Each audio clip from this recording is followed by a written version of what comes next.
আজ দেখো কি করেছে, ভেজিটেবিল চপ করেছে আমার বড় ছেলে। এদিকে সস, ভেজিটেবিল চপ ওর ঠাম্মাকে খাওয়াবে, সেই জন্য তৈরি করলো।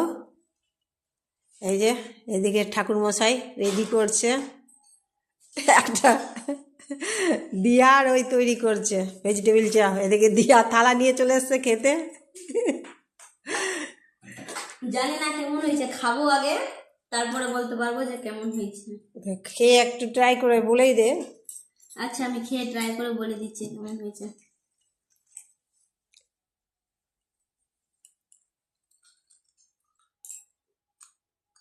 আমার ছেলে তো চপটা ভালোই করে, খুব সুন্দর হয়েছে। যেকোনো ছোট অনুষ্ঠানের জন্য আমাকে যোগাযোগ করতে পারবে। খুব সুন্দর হয়েছে, লবণ ঝাল একদম পুরো পারফেক্ট হয়েছে। তাহলে আমার ছেলেকে ধন্যবাদ জানা। ও না আমি করেছি না, তুই হেল্প করেছিস, ও করেছে তুই করে, দুইজনে মিলেই করেছিস। তবে চেহারাটা দেখছো চপের, দারুণ হয়েছে। ওটা আমি করেছি চেহারাটা। এক্ষুনি যাবো, ওর ঠাম্মাকে খাওয়াবো। আমার ছেলের খুব ইচ্ছা, আমি নিজের হাতে চপ করেছি, ঠাম্মাকে খাওয়াবো।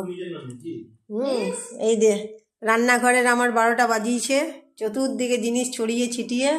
একবার মুখটা দেখা, একবার মুখটা দেখি। চপ করে খাওয়াবি ঠাম্মাকে, মুখটা দেখাবি না? শুধু চপ না, যে কোনো ছোট অনুষ্ঠান বাড়িতে হলে আমাকে বলতে পারেন, আমি রান্না করবো।